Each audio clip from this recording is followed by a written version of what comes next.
তো এভাবে আমরা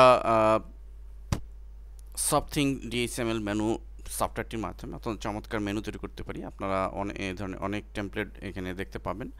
এছাড়া নতুন মেনু যদি তৈরি করতে হয় তাহলে জাস্ট নিউতে গিয়ে কিছুই নয়, জাস্ট একইভাবে মেনু সিলেক্ট করবে। আপনি ইচ্ছে মতো যদি কাস্টমাইজ মেনু তৈরি করতে চান তো এখানে সিলেক্ট করে একইভাবে আমি মেনু বা আইটেম বাড়াইতে চাইলে এখানে ক্লিক করে ডান বাটন চেপে অ্যাপেন্ড সাব মেনু বাড়তে থাকবে, লক্ষ্য করুন।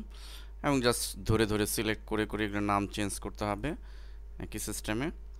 সাব মেনু বানাতে চাইলে এগুলো সিলেক্ট করতে হবে, না ডান বাটন চেপে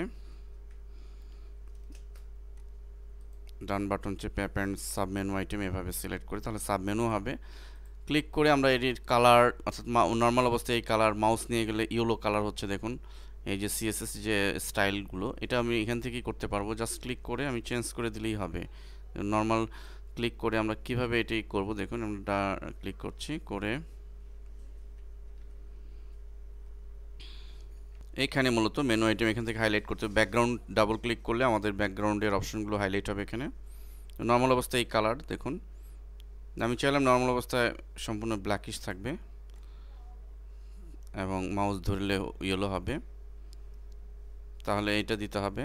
ইচ্ছা করলে আমরা ট্রান্সপারেন্ট দিয়ে দেখব কীরকম হয়। ট্রান্সপারেন্ট এখানে অবশ্য প্রযোজ্য নয়। যাই হোক, ব্যাকগ্রাউন্ড কালার এখানে চেঞ্জ করে আমরা অন্য কালার দিলে অন্য কালার হবে। সাপোজ যদি আমি গ্রিন দিই, তাহলে দেখুন মাউস নিয়ে গেলে এটি কালার গ্রিন হচ্ছে।